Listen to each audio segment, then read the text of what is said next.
মারাত্মক লেভেলের breaking news. লন্ডনে জুলাইয়ের অন্যতম শীর্ষ জঙ্গি কালাপাড়া হাসনাত আব্দুল্লাহর বিরুদ্ধে মামলা, যে কোনো সময় হতে পারেন গ্রেপ্তার। এই মুহূর্তে কালাপাড়ারে লন্ডনের ক্যামব্রিজ পুলিশ স্টেশন তাকে জিজ্ঞাসাবাদ করতেছে। তথ্য নিয়ে জানতে পারলাম লন্ডনে এনসিপির নেতা হাসনাত আব্দুল্লাহর বিরুদ্ধে একটা মামলা হয়েছে এবং সেই মামলা করেছে আওয়ামী লীগ। বাংলাদেশের বুকে আওয়ামী লীগ আবার দাপটের রাজনীতিতে ফিরে আসছে। লিখে রাখুন, আমেরিকাও গ্রিন সিগন্যাল দিয়ে দিয়েছে, ভারতও গ্রিন সিগন্যাল দিয়ে দিয়েছে এবং শেখ হাসিনা খুব শীঘ্রই বাংলাদেশে ফিরছে। বিএনপি এখন বাধ্য হবে আওয়ামী লীগের সাথে সমঝোতা করেই তারা ক্ষমতায় থাকবে। যুক্তরাজ্যে যখন হাসনাত আব্দুল্লাহর বিরুদ্ধে মামলা হলো তখন কি অবস্থা দাঁড়াবে? যুক্তরাজ্যের আদালতে গিয়ে তাকে কি হাজিরা দিতে হবে? কোন পরিস্থিতির দিকে এগোচ্ছে সবকিছু? তো তার মানে কি আমি যে কথাটি বলেছি যে বিএনপির নেতারা সব দেশ ছেড়ে পালিয়ে যাবে, জামাতের নেতারা সব দেশ ছেড়ে পালিয়ে যাবে, তাহলে কি ঘটনা কি সত্য? ঘটনা মিলেছে। দেখেন, খুব অল্প সময়ের মধ্যে আপনারা দেখবেন যে বিএনপি এবং জামাতের নেতারা দেশ ছেড়ে পালানোর প্রস্তুতি নিচ্ছে।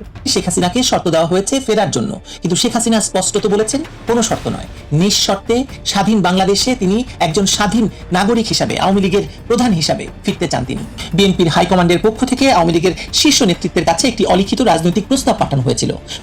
দর্শক, নতুন একটা নিউজ আপনাকে স্বাগতম। প্রিয় দর্শক, টিভির পর্দা থেকে শুরু করে সোশ্যাল মিডিয়ায় সয়লাভ হয়ে গেছে একটা খবর, সেটা হচ্ছে লন্ডনে হাসনাত আব্দুল্লাহর বিরুদ্ধে মামলা করলো আওয়ামী লীগ। দর্শক মণ্ডলী, ইতিমধ্যেই বিশ্লেষকরা বলছেন তাকে জিজ্ঞাসাবাদের জন্য লন্ডন পুলিশ থানায় নিয়ে গেছে এবং অনেকেই আশঙ্কা করছেন গ্রেপ্তার হতে পারেন নাকি হাসনাত আব্দুল্লাহ। দর্শক, কি ঘটতে চলেছে লন্ডনে তা আজকের এই নিউজটি সম্পূর্ণ দেখলেই জানতে পারবেন। প্রিয় দর্শক, এছাড়াও আগামী 23 জুন আওয়ামী লীগের প্রতিষ্ঠা বার্ষিকী, সেই প্রতিষ্ঠা বার্ষিকীকে কেন্দ্র করে বেশ কিছু ঘটনা ঘটতে চলেছে, সেটিও জানতে পারবেন আজকের এই নিউজটি সম্পূর্ণ দেখলেই। দর্শক মণ্ডলী, সাবেক প্রধানমন্ত্রী শেখ হাসিনা 23 তারিখকে কেন্দ্র করে ঠিক কি ঘটাতে চলেছেন সেই বিষয়টি আজকের এই ভিডিওটা দেখে স্পষ্ট হয়ে যাবেন। দর্শক, আর কথা বাড়াবো না, চলুন দেখে আসবো আজকে সেই কাঙ্ক্ষিত ভিডিওগুলো।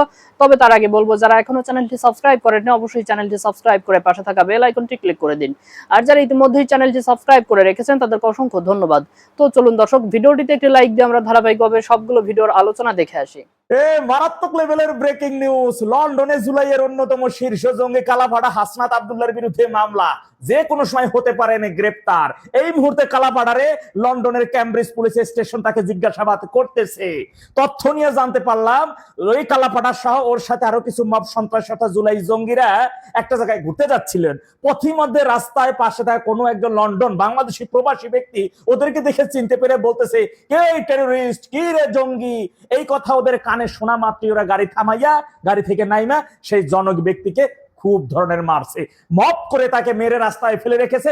ওইগুলো আবার লন্ডনের স্থানীয় সাধারণ জনতা বা সেখানকার নাগরিক দেখেই স্থানীয় পুলিশের স্টেশনে ফোন করে। আর জানেন তো বিদেশির কাবজাব, পুলিশ সেই আহত ব্যক্তিকে উদ্ধার করে হাসপাতালে ট্রিটমেন্ট দেয় এবং তার কাছে জিজ্ঞাসা করা হয় কি হয়েছে। পরবর্তী সময় তিনি বাদী হয়ে মামলা করেন এবং সেই মামলার ভিত্তিতে কালাপাড়া হাসনাত আব্দুল্লাহ সহ 4 জনের নাম উল্লেখ করা এবং অজ্ঞাতনামা আরো কয়েকজনকে বিরুদ্ধে এই মামলা করা হয়েছে।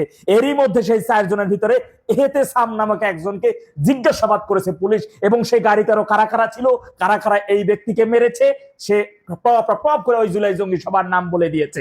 এখন এই মুহূর্তে ক্যামব্রিজ পুলিশ স্টেশনে জিজ্ঞাসাবাদের মুখোমুখিতে আছে কালাপাড়া হাসনাত আব্দুল্লাহ। এই বিষয় নিয়ে বাংলাদেশ টাইমস হয়তো নিউজ করছে, তারা আওয়ামী লীগের কেউ মামলা করছে বা ছাত্রলীগের, যাই হোক, শুক্রবার লন্ডনের ক্যামব্রিজ থানায় মামলাটি করা হয়। মামলার অন্য আসামিরা হলেন এনসিপি নেতা এহতেসাম হক, জাকির চৌধুরী ও শাহিন আলম। তাদের মধ্যে জাকির চৌধুরীকে জিজ্ঞাসাবাদের জন্য থানায় নিয়ে গেছে পুলিশ। এছাড়াও অজ্ঞাতনামা কয়েকজনকে আসামি করা হয়েছে শনিবার। এক বিজ্ঞপ্তিতে তথ্য জানিয়েছে এনসিপির ইউকে অ্যালায়েন্স জঙ্গি। লন্ডনে থাকা জুলাই জঙ্গি তথা এনসিপি যে সকল জঙ্গিগুলা আছে, ওরা মনে করতেছে কি যে ওইটা বাংলাদেশ, যে ওইখানে মব সন্ত্রাসী বা বাংলাদেশের মতো সন্ত্রাসী জঙ্গিবাদী কার্যক্রম যা করো তাতে কোনো কিছু যায় আসে না নাকি, ওইখানে ওই এমপিগিরি একেবারে ফুটাই দেবেন এমপিগিরি। আপনারা জানেন লন্ডনে থাকা জুলাই জঙ্গি এবং জামাতি জঙ্গিরা নিজেরা অক্সফোর্ড বিশ্ববিদ্যালয়ের একটা হল কক্ষ ভাড়া নিয়ে নিজেরা একটা প্রোগ্রাম করছে। আর সেই প্রোগ্রাম আপনারা জানেন যে এই যে ডাকসুর ভিবি জামাতি জঙ্গি সাদিক কায়েম সহ এই কালাপাড়া হাসনাত আব্দুল্লাহ নিজস্ব ফেসবুকে এসে বলে অক্সফোর্ড বিশ্ববিদ্যালয়ের আমন্ত্রণে সেই অনুষ্ঠানে ঢোকা মাত্র দেখছেন যে হাসনাত আব্দুল্লাহ কুত্তার মতো কেমনে দৌড়িয়া পালাইয়া সেখানকার থাকা সাধারণ জনগণ, দেশপ্রেমিকরা যারা রয়েছে প্রবাসী, তাদের ধাওয়া খাইয়া কুত্তার মতন পালাইয়া প্রোগ্রামে যাই বলে ইনকিলাব জিন্দাবাদ, ইনকিলাব জিন্দাবাদ। সবাই বাংলা বোঝে, কেউ ইংরেজি বোঝে বা বাংলা বোঝে না এমন কেউ কিন্তু ওই প্রোগ্রামে ছিল না। অর্থাৎ অক্সফোর্ড বিশ্ববিদ্যালয়ের আমন্ত্রণে গেছে, এইখানে একটা মিথ্যা এবং ধোঁকাবাজির মাধ্যমে সেই অনুষ্ঠান পরবর্তী সময়ে ঘুরতে যাওয়া একজন দেশপ্রেমিক প্রবাসীকে, তার উপর মব সন্ত্রাস, তার উপর আক্রমণ, সেই আক্রমণের ভিত্তিতে এই মামলা। এখন দেখার বিষয় কোন জায়গার পানি কোথায় গিয়ে গড়ায়। আশা করি মব সন্ত্রাসের শিকারে ভুক্তভোগী দেশপ্রেমিক সেই ভাইটা, লন্ডন প্রবাসী ভাইটা সঠিক বিচারই পাবেন এবং তার উপর সন্ত্রাসী কর্মকাণ্ডের জন্য উপযুক্ত শাস্তির মুখোমুখি হবেন কালাপাড়া হাসনাত আব্দুল্লাহ সহ ওর সাথে থাকা সকল জুলাই জঙ্গিরা। তবে এই ঘটনার মধ্য দিয়ে আবারও প্রমাণিত হয়েছে পাকিস্তান ব্যতীত পৃথিবীর অন্য যে প্রান্তে, যে দেশে জুলাইয়ের এই সকল কুখ্যাত সন্ত্রাসী এবং জঙ্গিরা যাক না কেন, ওদের জন্য সেই দেশটা, সেই এলাকাটাও হবে হারাম। ওরা নির্বিঘ্নে পৃথিবীর কোন প্রান্তেই বসবাস করতে পারবে না, ঘুরতে পারবে না, বের হতে পারবে না, ঘর থেকে বের হলেই অ্যাটাক। এই 23শে জুন নতুন কি চমক আসছে? 23শে জুনই কি আওয়ামী লীগ ফিরে আসছে রাজপথে? শেখ হাসিনাও কি ফিরে আসছে অতি দ্রুত? এই বিষয়গুলো নিয়ে আসলে একটু কথা বলবো। এই বিষয়টা এমন যে 23শে জুন, দেখেন 23শে জুন আওয়ামী লীগের প্রতিষ্ঠা বার্ষিকী। অলরেডি আপনারা 2-3 দিন যাবত দেখছেন যে বিভিন্ন জায়গায় বড় বড় মিছিল করছে আওয়ামী লীগ। সব জেলায়, উপজেলায়, থানায়, গ্রামে গঞ্জে, ছোট থেকে বড় 50 জন থেকে 500 পর্যন্ত লোকের মিছিল হচ্ছে। পুলিশ যে ধরছে না তা না, 2-4-10 জন করে পুলিশ ধরছে, পুলিশ গ্রেপ্তার করছে, অ্যারেস্ট করছে, পুলিশ নিয়ে যাচ্ছে, কিন্তু তাতে কি মিছিল তো থামানো যাচ্ছে না। যার কারণে 23শে জুন নিয়ে আপনারা দেখলেন যে স্বরাষ্ট্র মন্ত্রণালয় থেকে একটা নোটিশ জারি করা হয়েছে পুলিশ প্রশাসনের উপরে যে 23শে জুন অনেক কিছু হইতে পারে, পুলিশকে সতর্ক থাকার জন্য বলা হচ্ছে। পুলিশকে সতর্ক থাকার জন্য বলা হচ্ছে। একটা জিনিস যদি একটু খেয়াল করেন, দেখেন একটা থানার পুলিশ, যে কোনো একটা থানার পুলিশ যখন ওই যে সন্ত্রাসী ছিনতাইকারী 5-7 জনকে ধরতে যায়, সেইখানেও বাধার মুখে 5-7 জনের পুলিশকে পিটাইয়া দৌড়াইয়া দেয়। দেখছেন না এই জিনিসগুলো? ঠিক তেমনি যদি আমরা 100, 150, 200, 500 লোক যদি সাহস করে দাঁড়াইয়া যায়, তাহলে পুলিশ কি হবে? দেখেন, পুলিশ চাকরি বাঁচানোর জন্য আমাদেরকে ধরতেছে, কারণ ওদের চাকরি, ওদের ধরতে হবে। তাই বলে এমন না যে পুলিশ সবাই ধরে নিয়ে যাওয়ার চেষ্টা করতেছে, না, পুলিশ সেটা করতে হবে। বা যে কোনো একটা থানার সেই সক্ষমতা নাই যে 50 জন ছেলে পেলে এক জায়গায় দাঁড়ায় গেলে ধরে নিয়ে যাবে, এই সক্ষমতা পুলিশের না, কারণ পুলিশেরও ভয় আছে। আবার পুলিশের মধ্যে একটা বিশ্বাস কি আছে জানেন, যে আওয়ামী লীগের ছেলেরা, ছাত্রলীগের ছেলেরা বা আওয়ামীপন্থী যারা নামে, তারা পুলিশের উপরে আক্রমণ করবে না, কারণ এই পুলিশের যে গঠন প্রক্রিয়া, মানে গত 15 বছরকে সব বাহিনীর মধ্যে পুলিশ বাহিনীকে সেরা বাহিনী হিসেবে তৈরি করেছিল কিন্তু আওয়ামী লীগ, সব কিছু দিয়ে। এইটা তৈরি করতে যায় আওয়ামী লীগের যেমন বদনামও আছে, তেমন আবার পুলিশে যারা চাকরি করে বা আম জনগণ যারা এতদিন শান্তিতে ছিল গত 15 বছর, তারাও জানে যে পুলিশ প্রশাসন ছাড়া, পুলিশ ছাড়া এই দেশে শান্তিতে বসবাস করা যায় না। পুলিশ ছাড়া ধর্ষণ, ছিনতাই, খুন খারাপি এগুলো ট্যাকেল দেওয়া যায় না। এটা ভালোভাবেই পুলিশ এবং জনগণ জানে।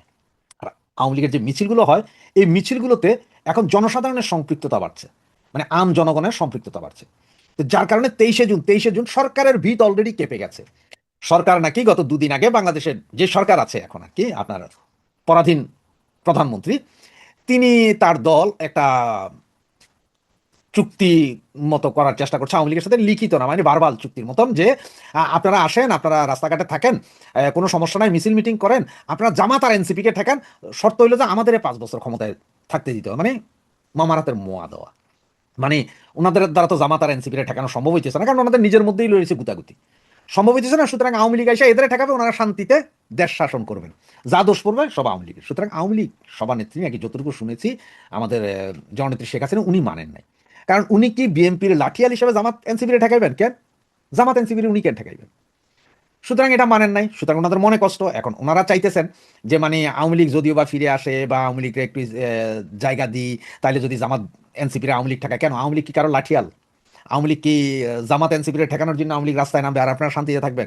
আপনারা দেশের রোগামেরা দিবেন, আপনারা বিলিয়ন বিলিয়ন ডলার চুরি করবেন, আওয়ামী লীগ সব সমর্থন দিবে আর খালি জামাত বিএনপি লোক গুতাগুতি করবে? কামটা কি আমাকে? কারণ আমাদের যদি শত্রু যদি কেউ থাকে, সেটা যেমন বিএনপি, তেমন এনসিপি, তেমন জামাত, সবাই শত্রু। আমাদের শত্রু সবাই। শুধু আমাদের মিত্র হচ্ছে যে বাংলাদেশের আপামর জনগণ। বাংলাদেশের 90% জনগণ আমাদের মিত্র, আর 10% মৌলবাদ, জঙ্গিবাদ, এরাই হচ্ছে আমাদের শত্রু। এই যখন পরিস্থিতি, তখন 23শে জুন কি হবে দেখেন। গত পুলিশ রিপোর্টে গত 2 দিন আগে একযোগে 77টা মিছিল হয়েছে আওয়ামী লীগের। আজকে সারাদিনও 4-5টা মিছিল এই পর্যন্ত দেখা গেছে, কিন্তু আরও বেশি হইতে পারে, এখনো পুরো রিপোর্ট পাওয়া যায়নি। সুতরাং মিছিল আজকে হবে, কালকে হবে। তবে 23শে জুন যদি সারা বাংলাদেশে একযোগে যদি বিভিন্ন জেলা উপজেলায় মিছিল শুরু হয়, আর এটা যদি শক্তি সামর্থ্য নিয়ে নামা হয়, তাহলে আমাদের ঠেকানোর কেউ নেই। এই যে আগে একটা দুইটা মিছিল করতেন, এখন যখন গত 3 দিন আগে 77টা মিছিল সারা বাংলাদেশে, ওদের কিন্তু অলরেডি কষা পায়খানা শুরু হয়ে গেছে, পায়খানা কষা হয়ে গেছে, সরকারের কষা শুরু হয়েছে। কারণ সরকার জানে যে আওয়ামী লীগ যদি রাস্তায় একবার আপন মহিমায় নেমে আসে তাহলে এই সরকার চালানোর উপায় নেই। কারণ সরকার এখন যা করেছে, যে আওয়ামী লীগ নিষিদ্ধ করছে, নিষিদ্ধ করে ওনারা না পারতেছে নিষিদ্ধ আদেশ তুলতে, না পারতেছে ধরে রাখতে। কারণ নিষিদ্ধ আদেশ তুললেও ওনাগো ক্ষতি, না তুললেও ওনাগো ক্ষতি, দুইটাতেই ওনারা কিন্তু ফর দ্য ফায়ার হয়ে যাইতেছে। সুতরাং পুরো বিষয়টা এখন জটিল, যার কারণে 23শে জুন একটা চমক হইতে পারে। এমন হইতে পারে যে 23শে জুনে ব্যাপক মিছিল হইতে পারে চতুর্দিকে। হ্যাঁ, আপনারা কেউ এটা মানেন না যে ঠিক আছে আমরা মিছিল নিয়ে 32 নম্বর দিকে, 32 নম্বর হয়তো পর্যাপ্ত প্রস্তুতি ওদের থাকবে, আমরা ওইটা কাটাইয়া যাই না, ওই জায়গায় যাবো না, আরো জায়গা আছে না, বিভিন্ন জায়গা আছে। আমাদের মিছিল করেই যে খালি 32-এর সামনে যায় মিছিল দেখাইতে হবে তা না, কারণ আমাদের সেই হেডাম আমরা যখন ভাঙছে তখন দেখাইতে পারিনি। সেদিন ওখানে যদি 20,000 ছিল, আমরা যদি 50,000 যেতাম, সেদিন হেডাম দেখানোর কথা ছিল। ওইভাবে না, মিছিল করতে হবে একদম সব হাই স্পটগুলোতে, যেগুলো হাই স্পট, যেমন আপনার মিরপুর আছে, তারপর মতিঝিল আছে, শাপলা চত্বর আছে, গুলিস্তান আছে, ঢাকা শহর, ঢাকা আর চিটাংয়ের মূল পয়েন্টগুলোতেই যদি বড় বড় মিছিল করানো যায়, ওয়েল অ্যান্ড গুড। আর ওই যে পুলিশের কথা যেটা বললাম, পুলিশ চাকরি বাঁচানোর জন্য 2-4-10 জন ধরবে, পুলিশ 100 লোকের ধরবে না। পুলিশ যেখানে দেখবে যে 100 থেকে 500 লোক হয়ে গেছে, পুলিশ সেখানে আশপাশও আসবে না, কারণ 2-3-4 থানা মিলে হবে না। একটা থানায় 36 থেকে 50 জন ধরেন পুলিশ থাকে, একটা থানায় এক্সাম্পল 50 জন, সেখানে মধ্যে কেউ ছুটিতে আছে, কারো ডিউটি নাই, এরকম করে তো 10-15-20 জন পুলিশ থাকে টোটাল। সেখানে যদি 100 জন পোলা পাইন নামেন, ওই থানার ক্যাপাসিটি আছে আপনারা ধরতে পারবো না। কারণ আপনিও যখন হুঙ্কার দিবেন, কারণ ওরা যেখানে 5 জন ছিনতাইকারী ধরতে গেলে পুলিশ মাইর খায়, সেখানে আপনার 50 জনের সামনে ওরা মাথা খারাপ দাঁড়াইবো, ওরা তো পিটিয়ে দিব।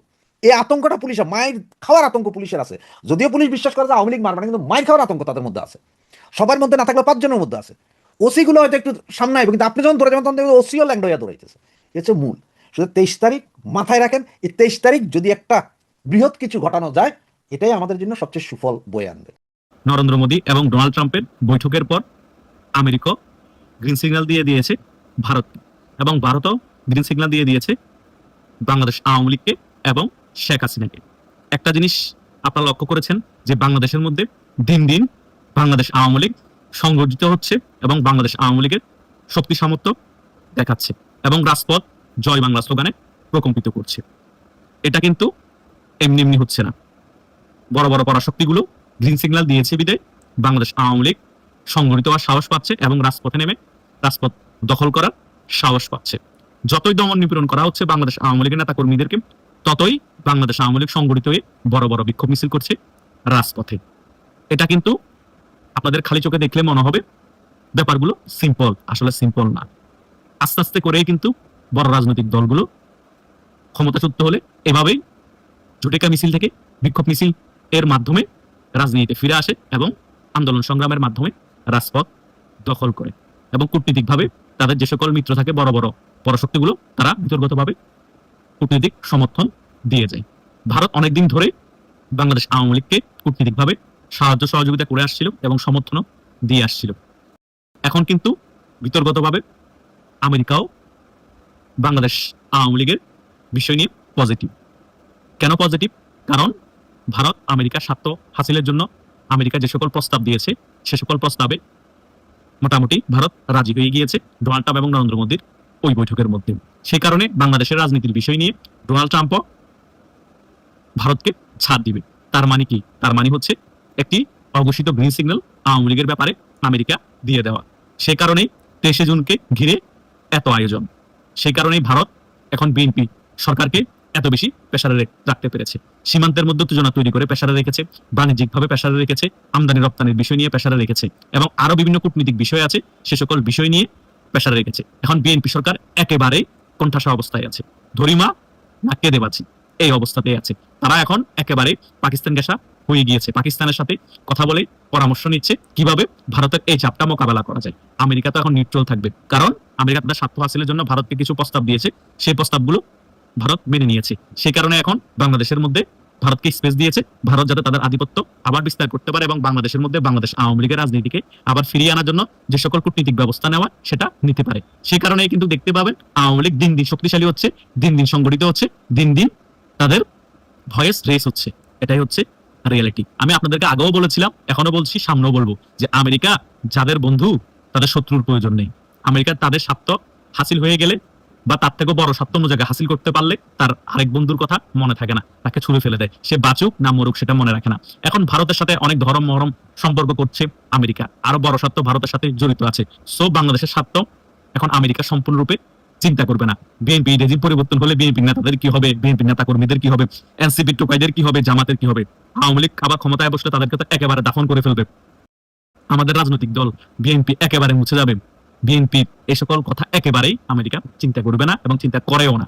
সো আগামীতে বিএনপি বলেন, জামাত বলেন, এনসিপি বলেন, এদের যে কপালে শনি আছে সেটা বলাই যায়। ভারতও কিন্তু যারা ভারতকে নিয়ে অতিমাত্রায় গালাগালি করেছে তাদের কিন্তু লিস্ট ভারত করে রেখেছে।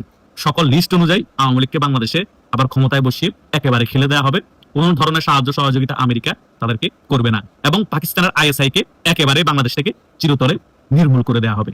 এই প্ল্যানিং এই আগাচ্ছে ভারত। ভারত বাংলাদেশের বিষয় নিয়ে এত বেশি কনসার্ন যে আমেরিকাকে বিভিন্ন গুরুত্বপূর্ণ স্বার্থ হাসিলের জন্য যতটুকু সাহায্য সহযোগিতা করার ভারত সেটা করবে, অলরেডি সিদ্ধান্ত নিয়ে নিয়েছে। ভারত সবসময় তাদের সার্বভৌমত্ব এবং তাদের নিরাপত্তাকে বেশি গুরুত্ব দেয়। বাংলাদেশ থেকে এখন ভারতের বিভিন্ন ধরনের হুমকি আসছে, সেই কারণে ভারত অন্যান্য স্বার্থকে জলাঞ্জলি দিয়ে বাংলাদেশের বিষয়টাকে গুরুত্ব দিয়েছে এবং ডোনাল্ড ট্রাম্পের সাথে বাংলাদেশের বিষয়টাকে বেশি হাইলাইট করেছে এবং বাংলাদেশের বিষয়টা নিয়ে আলোচনা করেছে। কারণ ভারত মনে করছে পাকিস্তান এবং বাংলাদেশের এই সম্পর্কের কারণে পাকিস্তান বাংলাদেশের ভূমি ব্যবহার করে ভারতের যে সীমান্ত অঞ্চলগুলো আছে সেখানে উত্তপ্ত করবে এবং বিভিন্ন ধরনের জঙ্গি হামলা চালাবে এবং কাশ্মীরের মধ্যে বিভিন্ন ধরনের জঙ্গি হামলা চালিয়ে ভারতকে প্রেসারে রাখবে। এই সকল কিছু ভারত বুঝতে পেরেছে। সেই কারণে এই সকল কিছু ঘটার আগে ভারত চাচ্ছে বাংলাদেশের মধ্যে যে কোনো মূল্যে আমেরিকার সাথে আঘাত করে সকল শর্ত আমেরিকার মেনে নিয়ে বাংলাদেশের মধ্যে আওয়ামী লীগের রাজনীতি আবার সচল করতে এবং শেখ হাসিনাকে বাংলাদেশে ফিরিয়ে এনে আবার আওয়ামী লীগকে বাংলাদেশের দাপটের সহিত রাজনীতি করাতে। সেই কারণেই কিন্তু শেখ হাসিনা মোটামুটি বুঝতে পেরেছে যে আমি খুব শীঘ্রই বাংলাদেশে ফিরছি, আওয়ামী লীগের দাপটের সহিত বাংলাদেশের রাজনীতিতে ফিরছি। এই সকল বিষয় বুঝতে পেরে বিএনপির যে সকল শীর্ষ পর্যায়ের নেতারা আছে তারা উল্টাপাল্টা বক্তব্য দিচ্ছে। এনসিপির নেতারা রাতে ঘুমাতে পারছে না, টকশোর আলোচকরা বেফাস কথাবার্তা বলছে, ভয়ে কোনো লাইন গার্ড ছাড়া কথাবার্তা বলছে এবং অনেকেই যারা আওয়ামী লীগের কট্টর সমালোচক ছিল তারা এখন আওয়ামী লীগের পক্ষে কথা বলছে। এটাই হচ্ছে রিয়েলিটি। আমি আপনাদেরকে বলেছিলাম না যে ওস্তাদের মায়ের শেষ রায়, ভারত কিন্তু শেষ রাইতেই খেলে দিবে, আওয়ামী লীগ কিন্তু শেষ রাতেই খেলে দিবে। পালানোর পথ পাবে না বিএনপি, জামাত, এনসিপির যে সকল সন্ত্রাসীরা আওয়ামী লীগের নেতাকর্মীদেরকে মেরেছে তারা। বিএনপির মধ্যে সকলেই খারাপ না, আবার সকলেই আবার ভালো না। আওয়ামী লীগের মধ্যে যেমন সকলেই খারাপ ছিল এমনও বলা যায় না এবং সকলে ভালো ছিল এমনও বলা যায় না, সকল রাজনৈতিক দলেও এমন আছে। কিন্তু বিএনপির যারা আওয়ামী লীগের নেতাকর্মীদের উপর সন্ত্রাসী হামলা চালিয়ে মেরে ফেলেছে, ঘরবাড়ি ধ্বংস করে দিয়েছে, তাদের কিন্তু নিস্তার নাই। কিন্তু ভালো যারা তাদের কিছুই হবে না, এটাই হচ্ছে বাস্তবতা। সো আগামীতে বিএনপি, জামাত, এনসিপির কপালে যে ভয়াবহ পরিস্থিতি নেমে আসতে চলেছে সেটা কিন্তু 100% বলাই যায়। তারা মানুক আর না মানুক, তারা বক্তব্য দিতে এসে যতই গালবাজি করুক, আওয়ামী লীগ বাংলাদেশে রাজনীতি করতে পারবে না, আওয়ামী লীগের রাজনীতির কবর রচনা হয়েছে, আওয়ামী লীগকে বাংলাদেশের মানুষ প্রত্যাখ্যান করেছে, এগুলা রাজনৈতিক বক্তব্য বাংলাদেশের মানুষও বোঝে এবং আওয়ামী লীগের যারা নেতৃবৃন্দ আছে, কর্মী সমর্থক আছে, তারা আরো ক্লিয়ারলি বুঝে। সো বাংলাদেশের বুকে আওয়ামী লীগ আবার দাপটের রাজনীতিতে ফিরে আসছে। লিখে রাখুন, আমেরিকাও গ্রিন সিগন্যাল দিয়ে দিয়েছে, ভারতও গ্রিন সিগন্যাল দিয়ে দিয়েছে এবং শেখ হাসিনা খুব শীঘ্রই বাংলাদেশে ফিরছে। বিএনপি এখন বাধ্য হবে আওয়ামী লীগের সাথে সমঝোতা করেই তারা ক্ষমতায় থাকতে। আর যদি সমঝোতা না করে তারা 5 বছরের আগেই ক্ষমতাচ্যুত হয়ে যাবে এবং আগামীতে 5 বছর পরে যে নির্বাচনটা হবে সেটা আওয়ামী লীগকে নিয়ে করতে হবে এবং বিএনপি সমঝোতা করে আওয়ামী লীগকে নির্বাচন অংশগ্রহণ করতে দিতে বাধ্য হবে। এটা আগামীতে ঘটবে, লিখে রাখুন আপনারা। প্রিয় দর্শক, আমি আশা করছি সবগুলো ভিডিওই আপনি মনোযোগ সহকারে দেখেছেন। সেই সাথে দর্শক, এই ভিডিওগুলো সম্পর্কিত যদি কোনো তথ্য বা মতামত থাকে তাহলে তো অবশ্যই কমেন্ট করে জানিয়ে দিন। এতক্ষণ সাথে থাকার জন্য ধন্যবাদ। নিউজটি শেষ করছে এখানেই, ফিরছে আগামী ভিডিওতে নতুন কোনো টপিক নিয়ে। আল্লাহ হাফেজ।